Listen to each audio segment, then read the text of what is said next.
Talagang babalik-balikan mo ang beef noodles restaurant na ito. Hi, madayaw na adlaw.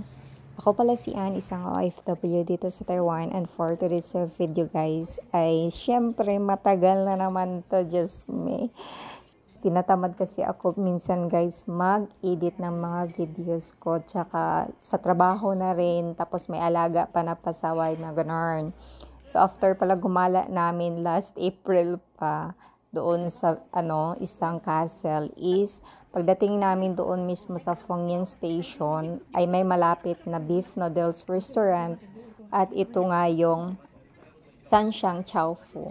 So isa to sa pinaka well known or sikat na fast food chain dito sa Taiwan, na talaga specialized nila yung beef noodles, dahil sobrang sarap naman talaga ng mga beef noodles nila dito guys.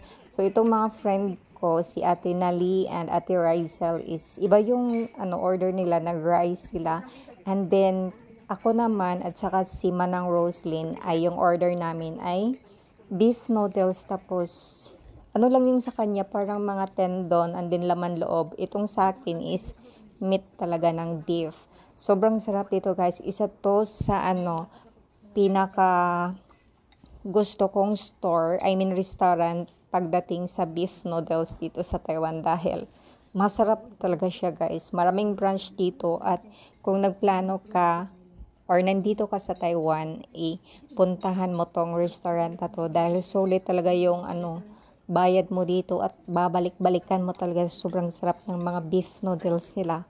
At ito nga, nagchibogan kami dito kasi nga pagod kami, plus gutom na gutom pa, dahil parang breakfast namin is yung tinapay tsaka drinks, and then at that time is parang na yan, mga 2 p.m. na pala. So madalian lang yung kain namin dyan kasi uuwi pa kami at malayo pa yung inuwian namin. So dito is madalian lang talaga yung chibogan namin. May pachika-chika pa kami dyan kahit kumakain, at solid talaga yung presyo nila dito guys. I think itong sa akin is 200 plus.